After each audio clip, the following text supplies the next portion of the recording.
I don't usually go camping or backpacking, but the thrill of adventure sometimes makes you forget how unpredictable things can be. The first incident happened during a backpacking trip with a small group of friends in the mountains. We were miles from civilization, just us and the wild. The air was crisp, the trails were rugged, and the promise of solitude was a welcome break from city life. We had planned to hike from one cabin to another, carrying all our supplies on our backs. The day's trek had been tiring, but rewarding. By sunset, we'd reached a small clearing near a cabin that was tucked into the woods. There was enough daylight left to settle down, make a fire, and share a meal. The evening felt calm, the kind of peace that reminded you why people seek the outdoors in the first place.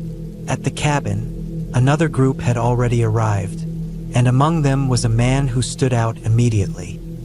He didn't seem to belong with the others. He was older, with scraggly hair, a weathered face, and eyes that didn't meet yours when you spoke to him. He sat off to the side, sharpening a large hunting knife. His knife wasn't unusual, plenty of hikers carry them, but the way he worked on it was different. Slow, methodical, like he was channeling some kind of energy into it. None of us thought much of it at first. People can be weird out here, and the woods attract all kinds. One of our group, Sam, was friendly to a fault and decided to strike up a conversation with him. He asked a simple question, "Where are you from?" The man stopped sharpening his knife and looked up. His face hardened, and his voice came out low and gruff. "None of your business."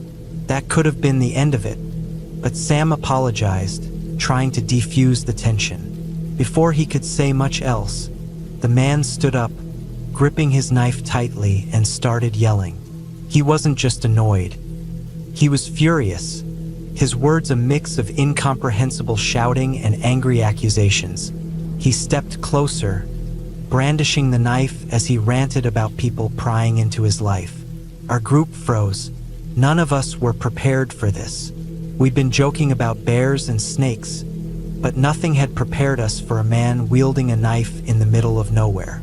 My heart pounded so hard I could feel it in my throat. We tried to calm him down, backing away slowly, but he kept coming forward, his knife glinting in the firelight. That was when we decided we couldn't stay. As a group, we wordlessly agreed to leave, packing our things as quickly as possible while keeping an eye on him. He didn't stop yelling, but he didn't stop us from leaving either. We hiked in the dark, flashlights cutting through the dense trees, the sound of our footsteps and heavy breathing the only things we could hear. After a few miles, we reached the next cabin, our nerves still on edge. The relief of seeing it was immense. It felt like a sanctuary. We locked the door behind us, leaning against it as we tried to calm down. For the first time since the encounter, we felt a little safe. But the feeling didn't last long. One of us looked out the window and whispered, "He's here." My stomach dropped. The man had followed us. He was standing at the edge of the clearing, his silhouette just visible in the moonlight. He wasn't shouting anymore, but the knife was still in his hand, glinting faintly in the dim light. He stood there watching. We couldn't tell how long he'd been there or what he wanted, but it was clear he wasn't leaving. One of the guys in our group, Tom, was carrying a gun. He had brought it for protection against wildlife, but now it seemed like the only thing between us and this man. Tom opened the door and stepped out, his gun visible but not pointed. He shouted for the man to leave, his voice steady but loud enough to carry across the clearing. The man didn't move. For a moment, it felt like time had stopped. Then, slowly, he backed away, disappearing into the trees. We didn't relax until the first light of dawn. Even then, we didn't linger. We packed up and left, putting as much distance between us and that cabin as we could. The second incident happened years later on a high school trip to Australia. It was supposed to be educational, a chance to learn about the wildlife and ecosystems unique to the region. Our guide, a confident and easygoing man, assured us we had nothing to worry about. He warned us about snakes and crocodiles, but said they were unlikely to bother us as long as we were careful. That night, we camped on a sandbar by a river. The view was beautiful, the kind of picturesque scene you'd find on a postcard. The sand was soft, the sky was clear, and the sound of the water was soothing. We pitched our tents in a semicircle and settled in, laughing and sharing stories as the sun set. But as the night deepened, something changed. It started with a strange sound, a low rustling near the edge of the sandbar. At first, we thought it was the wind or maybe some small animals moving around. But the sounds grew louder, and when someone shone a flashlight in the direction of the noise, we saw them, saltwater crocodiles, their dark shapes unmistakable against the pale sand. They were massive, their bodies low to the ground as they moved closer. There were at least 3 of them, maybe more. They didn't seem to be in a hurry, but their presence was enough to send a wave of panic through us. Our guide whispered for us to stay inside our tents, not to make any sudden movements or noises. I lay in my tent, frozen with fear. The thin fabric between me and those crocodiles felt like nothing. Every sound, every movement outside seemed amplified. I didn't dare unzip the tent, not even when I needed to pee so badly it hurt. The hours dragged on, every minute feeling like an eternity. Eventually, the crocodiles moved on, sliding back into the water with barely a ripple. By the time the sun rose, they were gone, leaving behind only faint tracks in the sand. We packed up as quickly as we could, the relief of morning light doing little to erase the terror of the night. Both experiences taught me something important about the unpredictability of the wild. It's not just the animals or the environment that can be dangerous. It's people, too. The things you can't control, the ones you don't see coming, are often the scariest of all.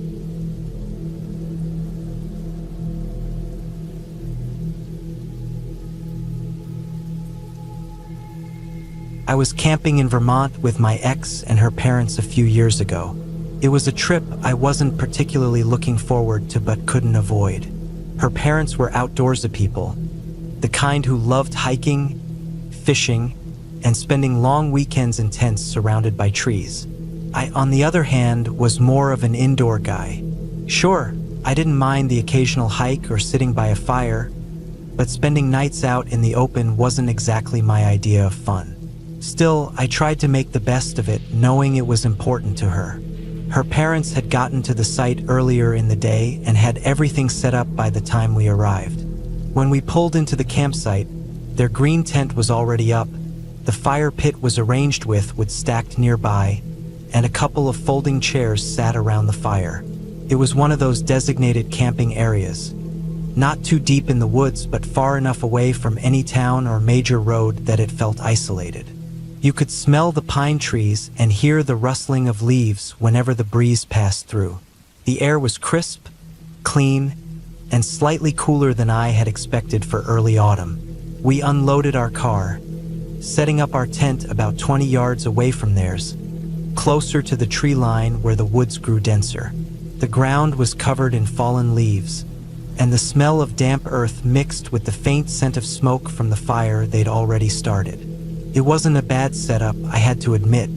Quiet, peaceful, and with no other campers in sight except for a distant group I spotted about 100 yards away on the other side of the clearing. I could see their fire flickering through the trees, but they were too far to hear. We spent the evening making dinner, hot dogs roasted over the fire, baked beans from a can, and marshmallows for dessert. The kind of camping food that feels more satisfying than it should, probably because of the effort that goes into cooking it outside. We talked and laughed, my ex and her mom sharing stories while her dad offered bits of camping advice I hadn't asked for but pretended to appreciate. The woods behind us were quiet, with only the occasional chirp of a bird or the rustle of leaves. It was still light out, though the sun had started to dip below the horizon, casting long shadows across the campsite. As night fell, the temperature dropped sharply. We added more wood to the fire, its glow providing the only light besides the faint sliver of a moon overhead. By the time we called it a night, the woods were pitch dark, the kind of darkness that makes you feel completely cut off from the rest of the world. We said goodnight, and my ex and I crawled into our tent. The sleeping bags were warm, and despite my usual struggle to sleep in unfamiliar places, I drifted off almost immediately. I don't know how long I'd been asleep when I woke up. The first thing I noticed was the sound. A woman crying. It wasn't quiet or muffled, but loud and clear, like she was standing just outside the tent, maybe 10 yards away at most.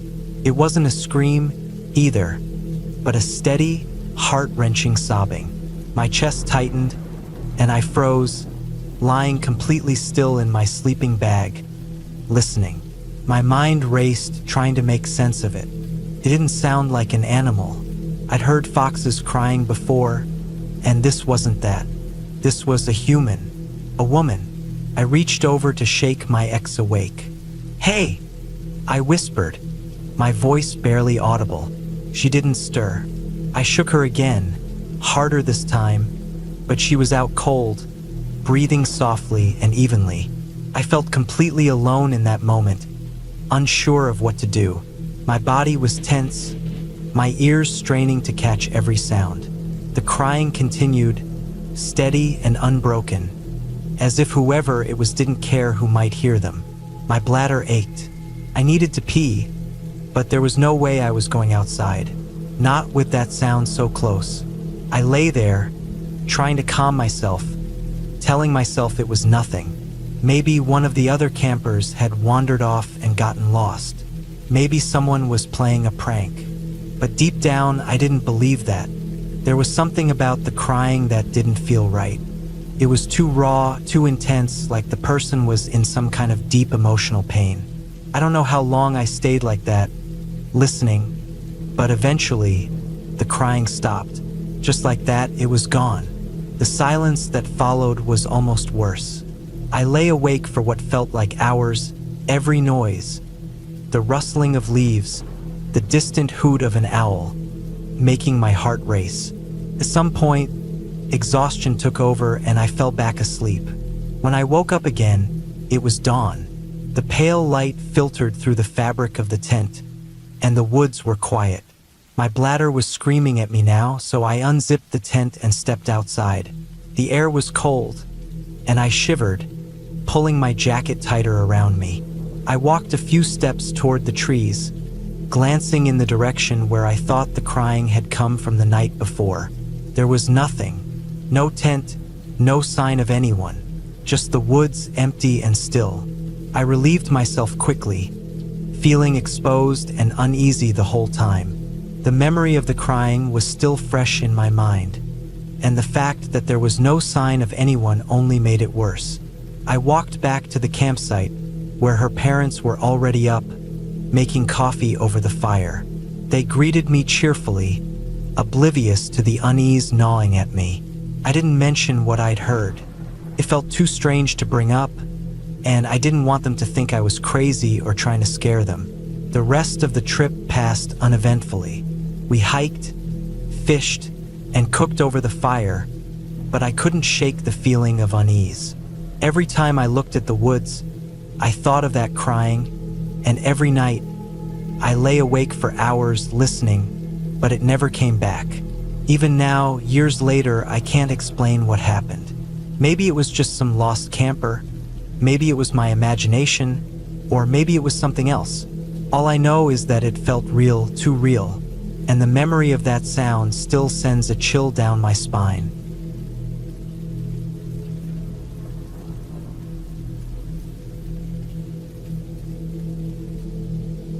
It was supposed to be just another Boy Scout camping trip, the kind where you spend the weekend roughing it in the wilderness, learning survival skills, and making memories. This particular trip was a wilderness survival campout, meaning we'd be building our own shelters from sticks, leaves, and whatever else we could scrounge up from the forest floor. No tents, no creature comforts.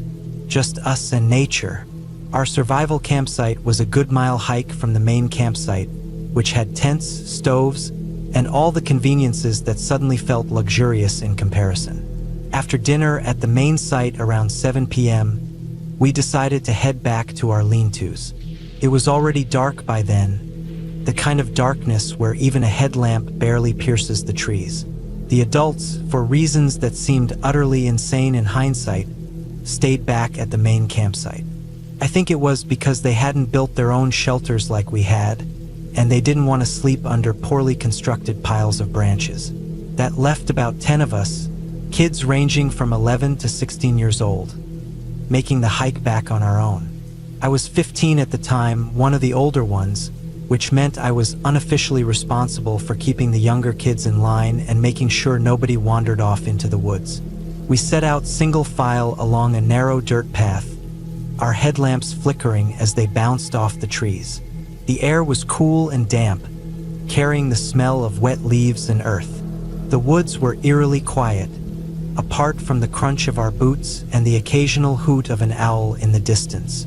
It wasn't scary yet, but there was definitely an unsettling energy in the air, like the forest was holding its breath. We were about halfway up the trail, maybe 25 feet from the small dirt road that cut through the forest, when we saw it. A massive pickup truck rolled slowly into view, its floodlights cutting through the darkness like a blade. At first, we thought it was just a hunter or someone checking the road, but then we heard it barking. Not the happy, excited barking of a dog on a walk, but frantic, pained yelps that made your stomach twist into knots. The truck crawled forward at maybe 5 miles per hour, and you could hear shouting from inside the cab. Angry, sharp voices yelling curses and commands. There must have been at least 20 dogs in the bed of the truck, their cries piercing the night. The older kids and I immediately told everyone to turn off their headlamps and be quiet. No arguments. No hesitation. We all ducked down behind the trees, holding our breath as the truck passed. My heart was pounding so hard I was sure they'd hear it. The truck moved on, its floodlights casting long shadows that danced eerily through the trees. But even after it was gone, the barking didn't stop. We could hear it echoing through the forest, getting fainter as the truck disappeared down the road. The rest of the hike to our campsite was tense. No one spoke. The younger kids kept looking over their shoulders, their eyes wide with fear. The older scouts tried to keep everyone calm, but I could tell they were just as scared as I was. My mind was racing, trying to make sense of what we'd seen. Dog fighting? A hunting party? Whatever it was, it felt wrong, like something out of a nightmare. When we finally reached the survival campsite, everyone collapsed into their shelters. We sat in a loose circle, the older scouts doing their best to reassure the younger ones. "It's fine," we said. "They're probably gone by now. They don't care about us." But even as I spoke the words, I didn't believe them. My hands were still shaking, and every little sound in the woods made my heart jump. The plan was to wait until morning to tell the scoutmaster. None of us wanted to hike back down in the dark, not with those trucks still out there. So we huddled together, trying to act like everything was fine. The barking continued, faint but constant, like a horrible soundtrack to the night. Someone whispered that they heard gunshots, but I didn't hear anything over the sound of my own fear. Eventually, the barking stopped. The forest fell silent again, and we decided it was safe to head back to the main campsite. The group was quieter than ever, our footsteps muffled by the soft dirt of the trail. We were almost at the road, 10 feet away, maybe less, when the trucks appeared again. This time, there were no dogs in the back, just 2 trucks, rolling slowly down the road like predators stalking prey. The floodlights were still on, scanning the forest like searchlights. I whispered for everyone to get down, and we all dropped to the ground, lying as flat as we could. The dirt was cold and damp against my face, but I barely noticed. My whole body was tense, every muscle coiled like a spring. The trucks moved past us, their lights sweeping through the trees. For a terrifying moment, I thought they might stop. I thought they might see us, huddled in the shadows, and drag us out one by one. But they didn't. They just kept going, disappearing into the darkness. We waited until the sound of their engines faded completely before we moved. No one said a word. We just got up and kept walking, our pace quickening with every step. By the time we reached the main campsite, we were practically running. The scoutmaster was asleep when we got there. We didn't wake him. No one wanted to talk about what had happened, at least not until the sun was up. That night, lying in my sleeping bag, I could still hear the barking. It was faint, barely audible over the rustling of the wind, but it was there, a haunting reminder of what we'd seen. The next morning, we told the adults everything. They listened, their faces grave, and assured us they'd report it to the authorities. But I could tell they didn't really believe us. Maybe they thought we were exaggerating, or maybe they just didn't want to scare us even more. We never found out what those trucks were doing, or what happened to the dogs. But I'll never forget the sound of their cries, or the way my heart felt like it was going to explode as I lay in the dirt, praying to stay invisible. It was supposed to be just another camping trip. But every time I hear a dog bark in the distance, I'm right back in that forest, staring at the glow of floodlights through the trees and wondering if I'll make it out alive.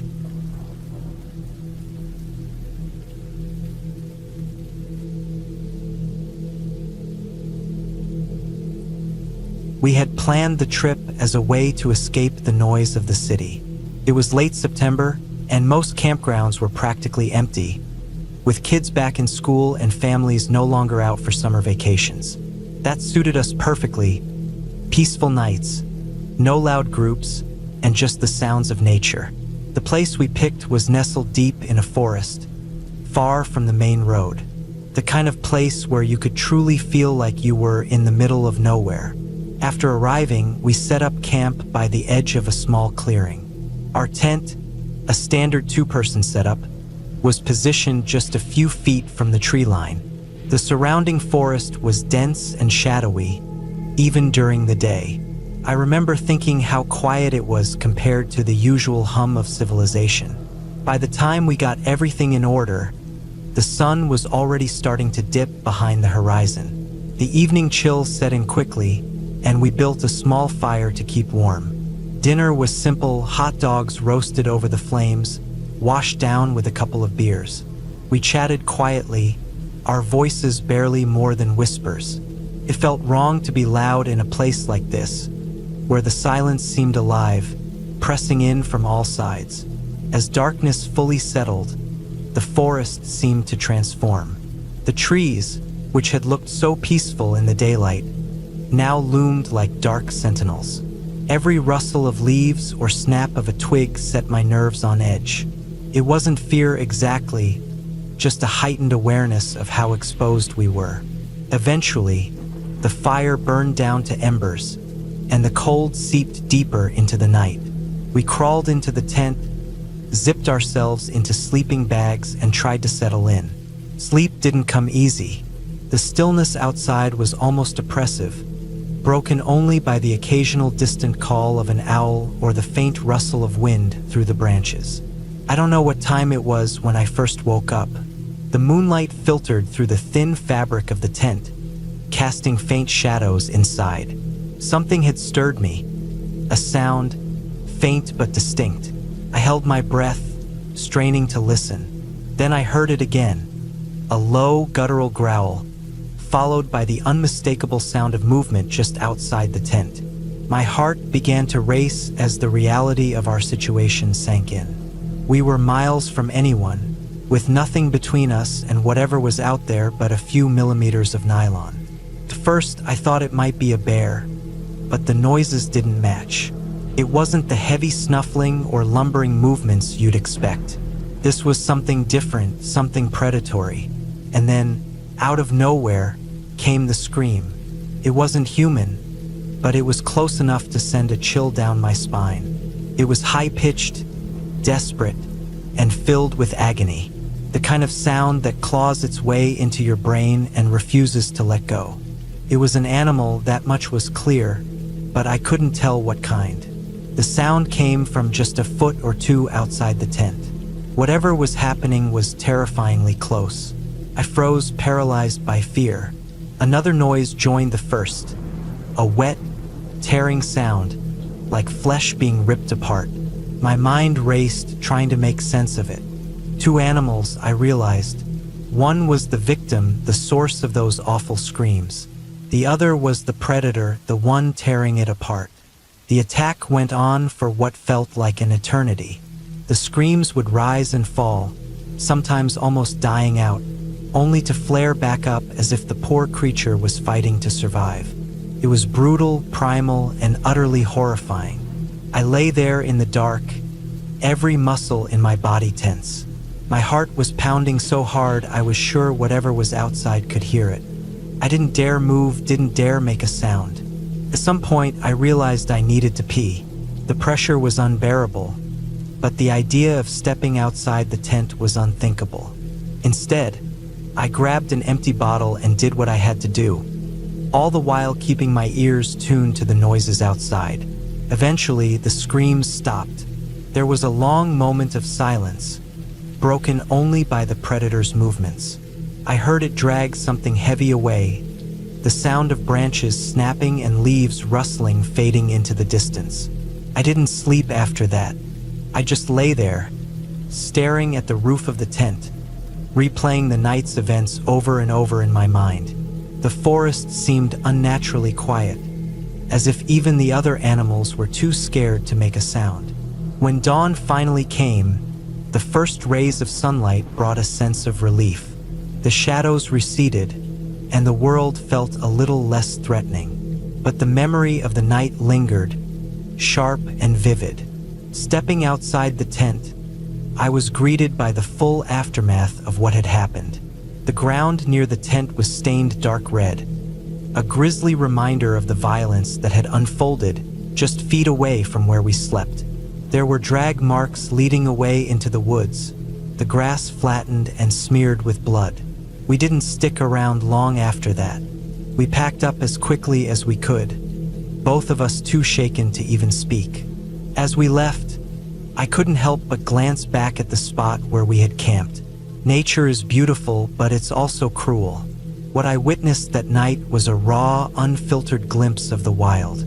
It wasn't a ghost story or a tale of the supernatural, but it was more than enough to make me question whether I'd ever feel safe camping again. Sometimes the scariest things aren't the ones we can't explain. They're the ones that remind us how small and vulnerable we really are.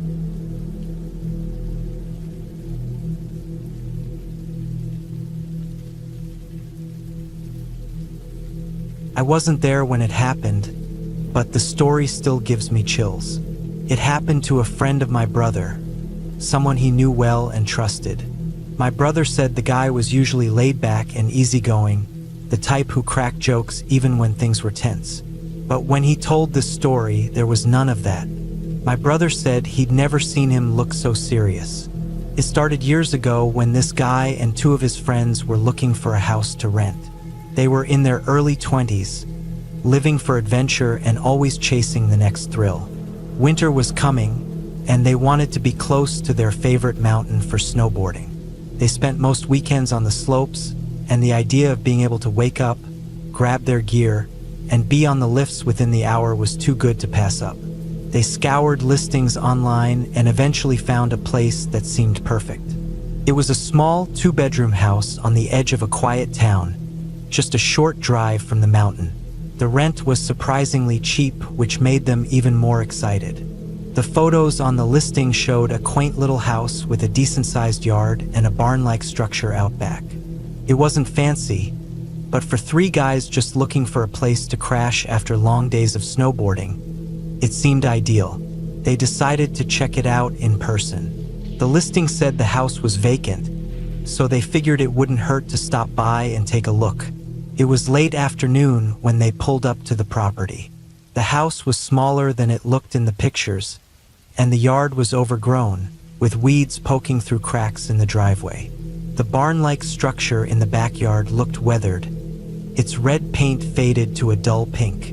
The whole place had a quiet, forgotten feel to it. Still, they weren't too concerned. They figured the landlord just hadn't taken care of the yard, and the house itself seemed solid. They walked up to the front porch and peered through the windows. The interior was empty, just as the listing said. The rooms looked clean, and the layout seemed cozy. They started imagining how they'd set it up, where the couches would go, where they'd stash their snowboards. Then one of them noticed the barn in the backyard. It was bigger than they'd realized, and curiosity got the better of them. They decided to check it out before they left. The three of them made their way through the overgrown grass, crunching dead leaves underfoot. As they got closer, they saw that the barn door was slightly ajar. It was one of those old sliding doors, and it had probably been left that way for years. Inside, the barn was empty, just a hollow shell of wood and dust. Sunlight filtered through the gaps in the planks, creating stripes of light on the dirt floor. There were no tools, no equipment, nothing that suggested it had been used for anything in years. Except for one thing. In the center of the barn, there was a cardboard box. It was small, about the size of a shoebox, and it looked out of place. The three of them stood there for a moment, staring at it. One of them, my brother's friend, finally stepped forward. He reached down, picked it up, and opened it. What he found inside made his stomach drop. It was a stack of photographs. At first, he thought they were just old pictures someone had forgotten about. But as he flipped through them, he realized these weren't just any photos. They were photos of him and his two friends. As kids, there was no mistaking it. One of the pictures was from his 9th birthday party, the one where he wore a ridiculous paper hat and held up a lopsided cake his mom had made. Another showed one of his friends at a little league game, grinning with a missing front tooth. There was even a picture of the third guy sitting on Santa's lap at the mall. The photos weren't just random. They were personal. The three of them stared at the pictures in stunned silence. None of them could make sense of it. How had these pictures ended up here, in a barn they'd never been to, in a town they'd never visited? The idea that someone had collected these photos and put them in this box felt wrong. It wasn't just the photos themselves. It was the way they were presented. Someone had gone out of their way to place the box in the middle of the barn, where it couldn't be missed. It felt deliberate, like a message. But from who and why? They didn't stick around to find out. One of them dropped the box and they all bolted. They didn't bother closing the barn door or even locking their car. They just got in and drove, not saying a word to each other the entire way back. After that day, they stopped looking for houses near the mountain. Whatever had drawn them to that place, whatever excitement they'd felt about being closer to their favorite slopes, was gone. They couldn't shake the feeling that someone had been watching them, that someone knew things about them they shouldn't have known. Years later, my brother asked his friend about it again. He said the guy's face went pale and he got quiet. He told my brother he didn't like talking about it, that it still freaked him out. As for the other two guys, they refused to discuss it at all. They acted like it never happened, like ignoring it would make it go away. No one ever figured out who put the box there or how those photos ended up inside. My brother's friend tried to rationalize it, telling himself it must have been some bizarre coincidence or a twisted prank. But deep down, he didn't believe that. None of them did. The house was still listed for rent the last time they checked. None of them ever went back. There's no big reveal to this story, no ghost or monster lurking in the shadows.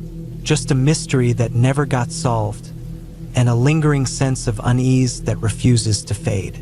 Sometimes that's scarier than anything else. The idea that someone out there knew them, knew things they shouldn't have, and wanted them to know it, that's the kind of thing that stays with you.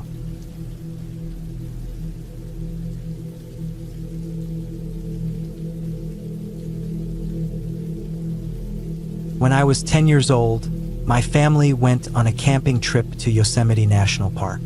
It was supposed to be one of those memorable trips you tell stories about for years. Hiking, roasting marshmallows, and sleeping under the stars. I was excited but also nervous about the idea of spending a few nights in the wilderness. It was late autumn, and the cold seemed to cut through everything, even the thick sleeping bags my mom insisted on packing. We set up our campsite in a quiet area near a grove of towering pines, with a view of the granite cliffs. The campground wasn't empty, but it was spaced out enough that we didn't see many other people. Just a few distant tents and faint campfires glowing in the dark. That night, the cold felt sharper. It pressed against my skin even through layers of clothes. My twin sister, Mia, and I shared a tent while our parents slept in another one nearby. After dinner, we climbed into our sleeping bags, our breaths clouding the air inside the tent. The rustle of the wind through the trees and the occasional crackle of a distant fire were the only sounds. I remember trying to fall asleep, but my mind kept wandering. The darkness of the forest felt too vast, and the faint noises of nature seemed amplified. At some point, Mia whispered, "I need to pee." Her voice was barely audible, but it startled me in the stillness. I told her to hold it until morning, but she rolled her eyes and muttered something about it being too urgent. She zipped open the tent, the cold air rushing in like a slap, and stepped out. She was only going to the bathroom nearby, a small cinder block building with dim yellow lights that barely pierced the dark. It was maybe 200 feet away, a quick walk, but it felt much farther in the cold, eerie silence of the night. I stayed in the tent, half asleep and half watching the shadowy outline of the trees swaying against the thin fabric. I thought she'd be back in a minute or two, but the minutes stretched on and she didn't return. I sat up, my heart beating a little faster. I told myself she was probably just taking her time, but the uneasy feeling wouldn't go away. After what felt like forever, I heard my parents outside.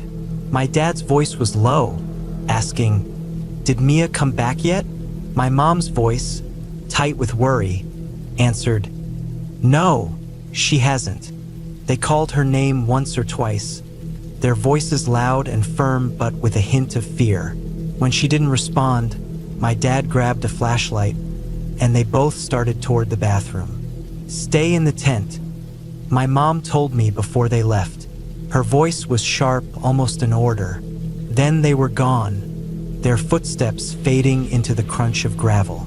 I was alone. The silence around me felt heavier now. I could hear the echo of my parents' voices as they called for Mia, their shouts bouncing off the valley walls. "Mia! Mia!" The sound traveled, distorted, and faded until it seemed to disappear into the vast, dark wilderness. I sat frozen, gripping the hiking stick my dad had leaned against the side of the tent earlier. My hands were shaking, but I didn't let go. I kept telling myself she was fine, that they'd all be back in a few minutes, laughing about how she got lost or distracted. But a part of me couldn't stop thinking about the other possibility, the one that made my chest tighten and my throat feel dry. What if something happened to her? What if something was out there in the dark? Every sound outside the tent made me jump. The wind rattling the branches sounded like footsteps. The rustle of leaves felt like something creeping closer. I tried to convince myself it was just my imagination, but the fear was too real. I couldn't shake the feeling that whatever had taken Mia, if something had taken her, would come for me next. I kept listening for her voice, hoping to hear her yell, "I'm fine," or even laugh to let us know it was all a mistake. But the forest was silent except for my parents' distant calls, growing fainter as they moved farther away. The waiting felt endless. I thought about running out to find them, but the idea of stepping into the cold, dark night made my stomach churn. What if I got lost too? What if I ran into something? I stayed where I was, clutching the stick so tightly my hands hurt. Then, out of nowhere, I heard voices again, closer this time. Not my parents' shouts, but calm, steady voices. A beam of light swept across the tent, and I froze. Someone was coming. My mind raced. Was it my sister? My parents? Or was it someone else? The zipper of the tent suddenly jerked down, and I flinched, holding the stick like a weapon. But when the flap opened, it was a park ranger standing there, holding a flashlight. He looked surprised to see me clutching the stick, but he quickly smiled in a reassuring way.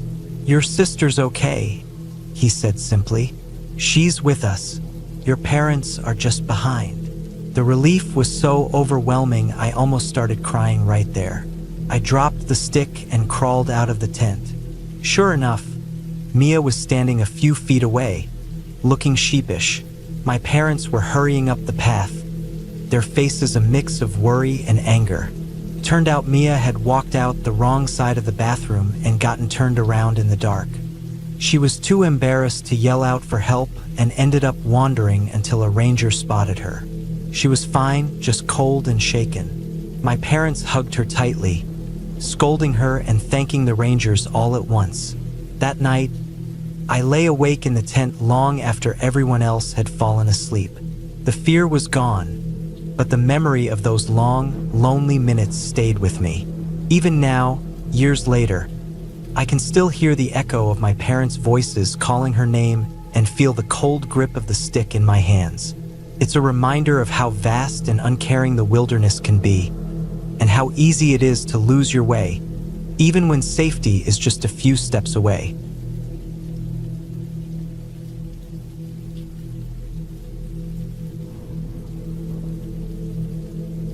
Growing up in rural Ohio had its perks. We had freedom, wide open fields, and thick woods to explore. The local farmers didn't mind us kids playing on their land as long as we respected it. My brothers and I, me, the youngest at 8, with my middle brother at 13 and the eldest at 16, spent countless hours running wild. One summer, we got it into our heads to build a treehouse in a patch of woods behind a farmer's field. It wasn't anything fancy, just a wooden platform with walls and a makeshift roof, but to us it was a fortress. We worked on it for a week straight, hammering planks and hauling wood up into the branches. By the time we finished, it was sturdy, about 15 feet off the ground, and felt like the greatest thing we'd ever made. To celebrate, we decided to camp in it for the night. We didn't have a tent or sleeping bags, just a couple of blankets, some pillows, and a small stash of snacks. We parked our ATV and its little trailer at the base of the tree, loaded with a cooler of drinks and extra gear. Before climbing up for the night, we started a small fire a few yards away to sit around while it got dark. We talked and joked, the flickering firelight casting shadows on the surrounding trees. The sounds of the woods were familiar, crickets chirping, the occasional rustle of leaves, and the distant call of an owl. Felt safe like it always had. When we finally climbed up into the treehouse and settled in, it was well past dark. The stars were out in full force, visible through the small gaps in the roof we hadn't managed to fully cover. I remember lying there, sandwiched between my brothers, feeling proud of what we'd built and excited about the night ahead. I don't know what time it was when I woke up, but it was pitch black except for the faint glow of moonlight filtering through the trees. At first, I wasn't sure what had woken me, but then I heard it. A faint scratching sound, followed by a metallic clink. My heart started pounding as I strained to hear over my own breathing. There it was again, scratch, scratch, clink. It was coming from the direction of our ATV. I nudged my brothers awake. They groggily sat up, and I whispered what I'd heard. We all froze, listening. Then came a low growl, deep and guttural, that made the hair on the back of my neck stand up. My eldest brother grabbed the flashlight we'd brought and crept to the edge of the treehouse. Slowly, he shone the light down toward the ground. What we saw made my blood run cold. 6 coyotes stood in a loose circle around the ATV. These weren't the scrawny, scrappy ones we sometimes saw trotting through the fields. These were huge, their thick coats shining in the beam of the flashlight. Their eyes reflected the light, glowing eerily as they stared up at us. One of them, the largest, was pawing at the trailer, scratching at it with sharp claws. Another growled, its teeth bared. I felt like I couldn't breathe. We didn't have cell phones back then, and even if we did, There was no signal out there. Our parents were miles away, and no one knew exactly where we were. We were on our own. My middle brother whispered that we should just stay quiet and wait it out. The treehouse was high enough that the coyotes couldn't reach us, but it didn't feel like much of a barrier at that moment. For what felt like hours, we sat there, barely moving, barely breathing. The coyotes didn't leave. They paced around the camp, sniffing and growling, occasionally looking up at the treehouse as if they knew we were there. The largest one, the one that seemed to be in charge, kept returning to the ATV, its claws scraping against the metal of the trailer. The sound was grating, each scratch sending a shiver down my spine. The night dragged on. My legs cramped from sitting still, and my mouth was dry from fear. I kept glancing at my brothers, hoping they had some brilliant plan to get us out of this, but they were just as frozen as I was. Every so often, my eldest brother would shine the flashlight down, and the coyotes would stare back, unblinking. Their sheer size and confidence were unnerving. These weren't scared animals looking for scraps. They looked like predators, waiting for an opportunity. As the hours passed, the woods seemed to grow quieter. The usual nighttime sounds, crickets, frogs, the occasional hoot of an owl were absent. It was as if every other creature knew to stay silent, to avoid drawing attention to itself. Even the wind seemed to have stilled, leaving only the sound of the coyotes' low growls and the occasional scrape of claws on metal. Eventually, the first hints of dawn began to appear. The sky lightened from inky black to a deep blue, and the shapes of the trees became more distinct. The coyotes, too, seemed to notice the change. One by one, they began to back away from the camp, their movements slow and deliberate. The largest one was the last to leave, lingering near the ATV for a moment before turning and trotting off into the woods with the others. We waited for what felt like an eternity, watching the trees for any sign of movement. When we were sure they were gone, we hurriedly climbed down from the treehouse. My legs felt shaky as I hit the ground, my heart still racing. We didn't bother packing up our things. My eldest brother grabbed the keys to the ATV, and we all piled on, clutching each other as he gunned the engine. The ride home was a blur, the wind whipping past as we sped through the fields, not daring to look back. When we finally reached home, we stumbled into the house, exhausted and shaken.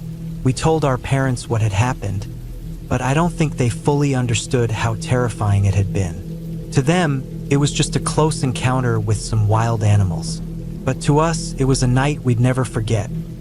A night that taught us just how vulnerable we could be out there, even in a place we thought we knew so well.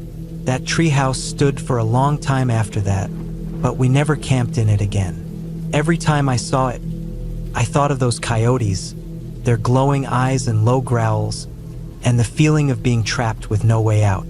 It was a reminder that the woods, no matter how familiar, always held an edge of the unknown, a wildness that couldn't be tamed.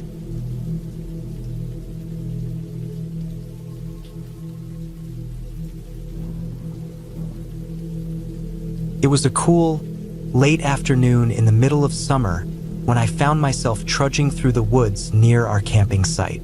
I was 12 at the time, tagging along with my cousins and a couple of family friends.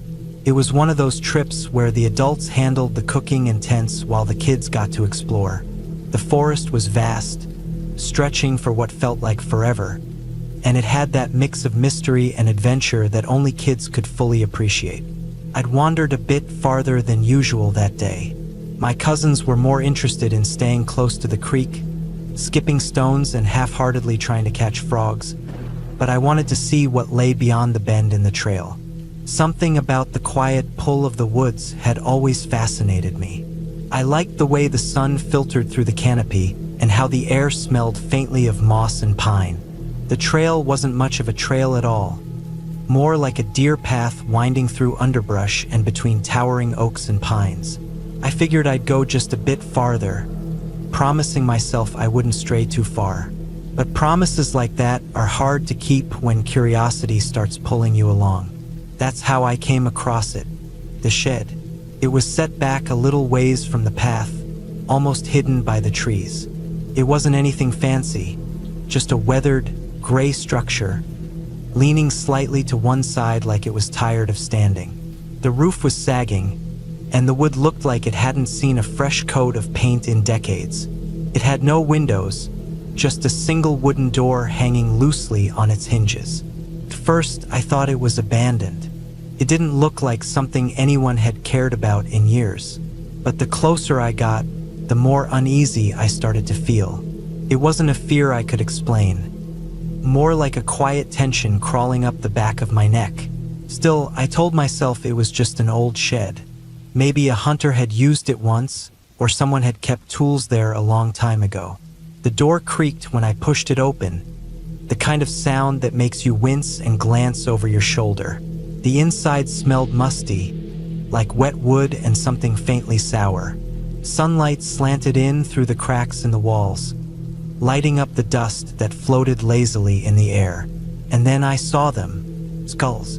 Dozens of them, lined up neatly on shelves that covered one wall from floor to ceiling. Pig skulls, I realized, each one polished smooth and arranged by size like some grotesque collection. They ranged from tiny ones that couldn't have come from anything older than a piglet to massive ones with thick, curving jaws. Some had yellowed with age while others looked almost new. My heart was pounding now, hard and fast, but I couldn't seem to move. My eyes darted from skull to skull, trying to make sense of it. Why would someone do this? Who would go through the trouble of collecting all these, cleaning them, arranging them? I took a step back, the wooden floor creaking under my weight. I needed to leave. Whatever this was, it wasn't something I wanted to stick around and figure out. That's when I saw it. Standing just outside the doorway, blocking my exit, was a dog. It was big, bigger than any dog I'd ever seen, with a coat so black it seemed to swallow the light. Its ears were pointed, and its eyes, I'll never forget its eyes. They were yellow, intense, and locked right on me. At first, I thought it might be a German shepherd, but the more I looked, the more I realized it wasn't quite right. Its face was longer, its body leaner, and there was something in the way it carried itself, something almost unnatural in its stillness. It didn't bark or growl. It just stood there, staring at me. I froze. I didn't know what to do. Running didn't seem like an option. It was too close, and I'd heard enough stories to know you don't turn your back on a dog. But standing there felt just as dangerous. My legs were trembling, my breath shallow and quick. For what felt like an eternity, neither of us moved. The dog didn't even twitch, its gaze unblinking. And then, as suddenly as it had appeared, it turned and walked away. It didn't make a sound. Not a rustle of leaves, not the crunch of twigs under its paws. It was like it floated through the forest, disappearing into the trees as silently as a shadow. I didn't wait to see where it went. The moment it was out of sight, I bolted, running as fast as my legs could carry me back toward the campsite. My heart was racing, my chest tight, but I didn't stop until I burst into the clearing where everyone else was. I didn't tell anyone what I'd seen. Not the shed, not the skulls, and definitely not the dog. Part of me didn't think they'd believe me, and another part didn't want to admit how scared I'd been. So I kept it to myself, pushing it to the back of my mind and trying to enjoy the rest of the trip. But I never went back to that part of the woods. Years later, I still think about it. The shed, the skulls, the dog. It all felt like something out of a nightmare, but I know it was real. The strangest part? We lived in an area where most dogs were free to roam, and we knew almost all of them by sight. They were friendly, familiar, and part of the community. But that dog, I'd never seen it before, and I never saw it again. Maybe it belonged to someone passing through. Maybe it was a stray that had wandered too far. Or maybe, just maybe, it had something to do with that shed and the strange collection inside. I'll probably never know. But even now, every time I walk through the woods, I find myself glancing over my shoulder, half expecting to see those yellow eyes staring back at me.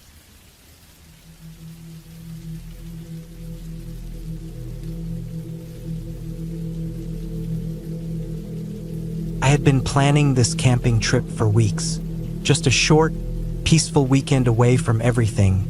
No emails, no texts, no stress. I needed it. Life had been weighing me down lately, and I figured some time alone in nature would help me clear my head. I picked a spot deep in the national forest, about a 2-hour drive from home. It wasn't a marked campsite, but that's what I liked about it. No noisy neighbors, no distractions. Just me and the wilderness. The drive out was uneventful. I turned off the main highway and followed a winding gravel road until it ended in a small clearing. I parked my car, grabbed my gear, and started hiking. The trail wasn't much of a trail, more like a narrow path made by deer or other animals, but it was enough to follow.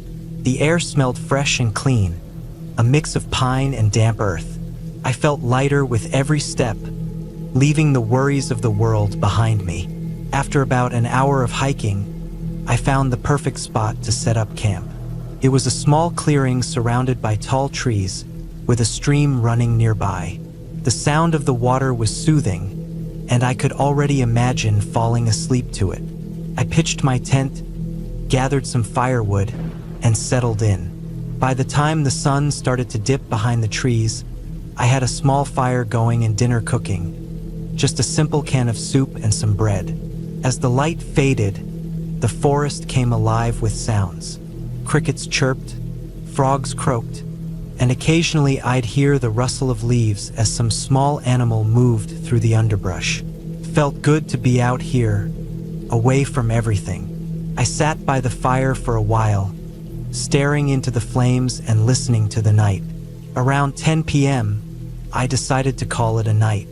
The fire had died down, and the air was getting chilly. I crawled into my tent, zipped up my sleeping bag, and turned off my flashlight. The darkness was complete, but I felt safe inside my little cocoon of nylon and fabric.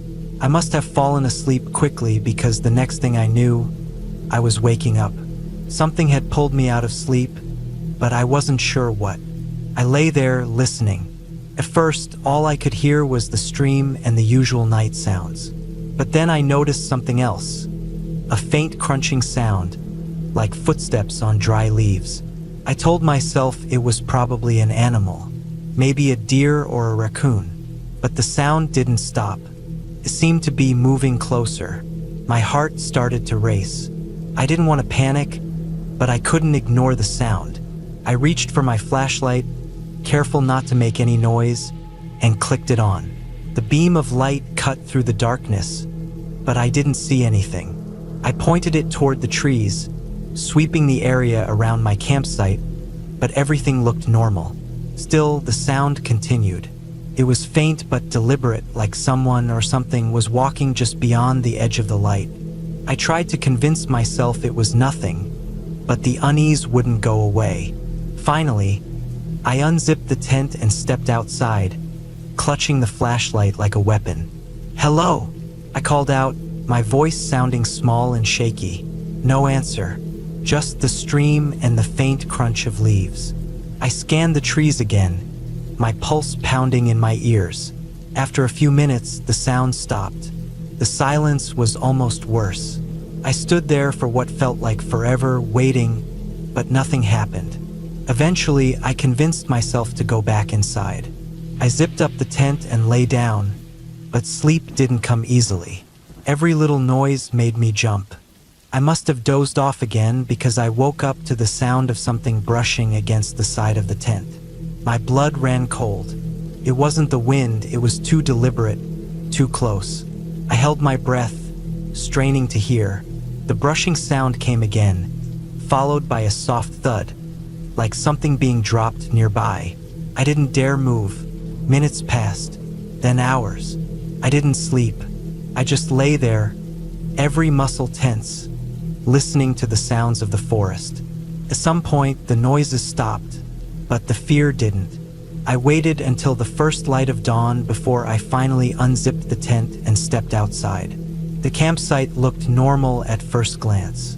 The fire pit was still there, my gear untouched.